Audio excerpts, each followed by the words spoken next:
You've probably done it without thinking. A shovel bites into the ground. Sand gives way at the beach. A trowel opens a dark oval in a garden bed. Someone kneels in the dirt to bury a pet, hide a box, set a post, build a fire. And the motion feels weirdly natural, almost older than thought itself. Push down, lever back, open the earth. But that familiarity hides something astonishing. Because a whole is not an object, it's the opposite of one. It is effort spent to create an absence. You burn calories, break soil, risk collapse, dirty your hands, blunt your tools, and at the end of it, what have you made? Nothing. At least that's what it looks like. The real story is that a whole is one of the first technologies humans ever truly understood.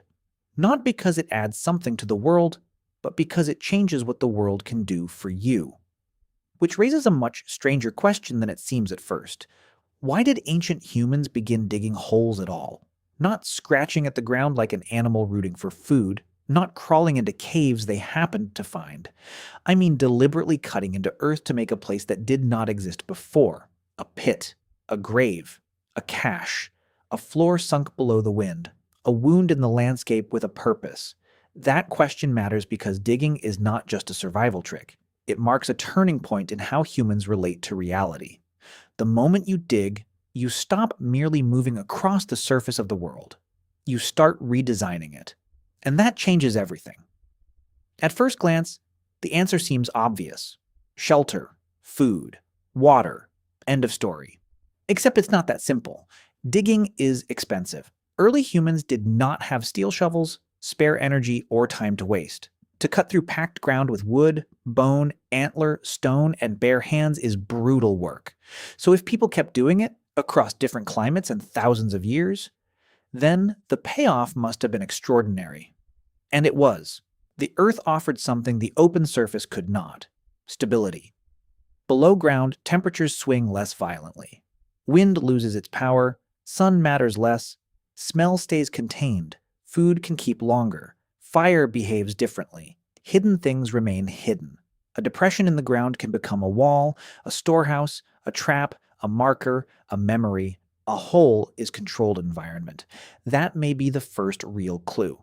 Ancient humans did not begin digging because they loved the ground. They began digging because the ground was the first material that could be turned into a system. Think about what that means. A branch can become a spear.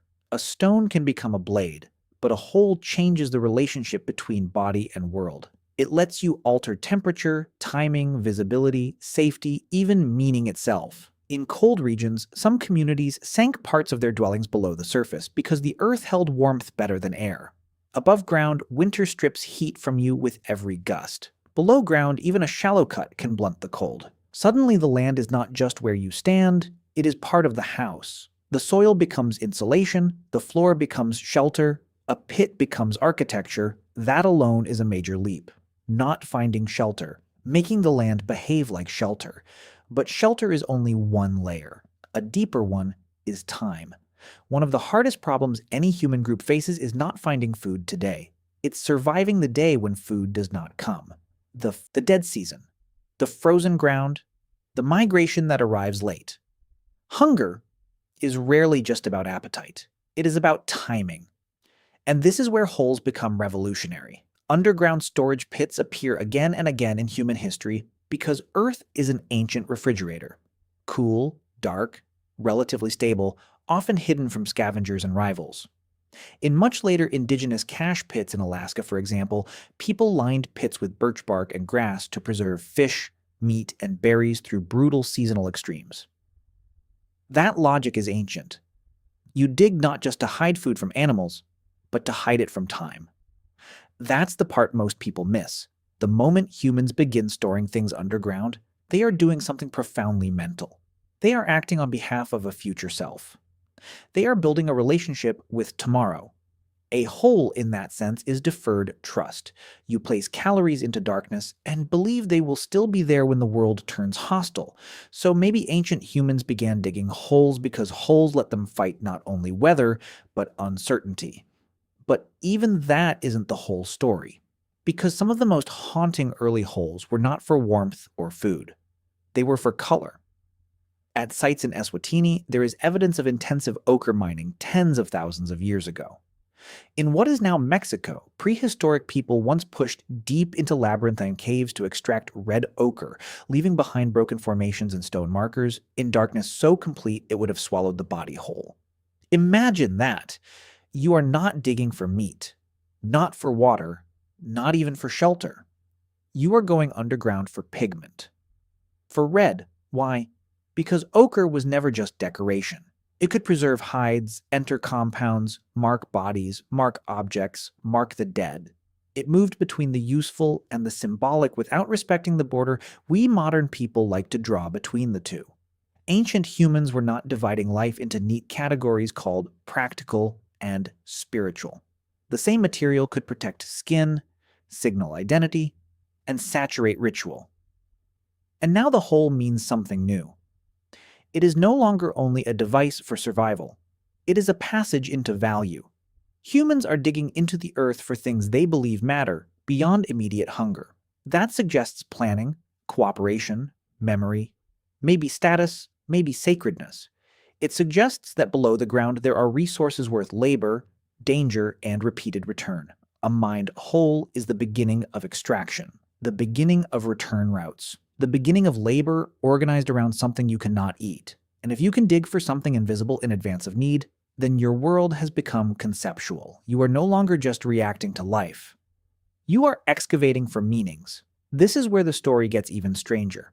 Because once a hole can hold food, hold warmth, hold pigment, hold hidden tools, hold firewood, hold posts for structures, it can also hold absence itself, not metaphorically, literally. A body. One of the oldest known human burials in Africa, a child found in Kenya and dated to around 78,000 years ago, was placed in a shallow pit with extraordinary care. The child's small body had been curled. The head may have been supported. The grave seems less like disposal than tenderness made physical. And suddenly the meaning of digging changes. A grave is practical. Yes. It protects the dead from scavengers, protects the living from decay, keeps camp habitable. But that is obviously not the whole thing. Not when care enters the act. Not when posture matters. Not when the body is placed rather than dumped. A grave is a hole cut for grief. Sit with that for a moment. The same species that learned to put food underground also learned to put sorrow underground, to make a place where loss could be contained, marked, perhaps revisited. A grave does not merely remove the dead from sight. It creates a relationship between memory and place. This may be the great reframe. Ancient humans did not begin digging holes for one reason. They began because a hole is the simplest possible way to create an inside where there was only outside before. And once that inside exists, almost everything human can move into it. Food, heat, tools, symbols, bodies, secrets, promises. The hole is the first human interior. Not the first cave because caves are found. The first made interior. The first absence intentionally turned into function.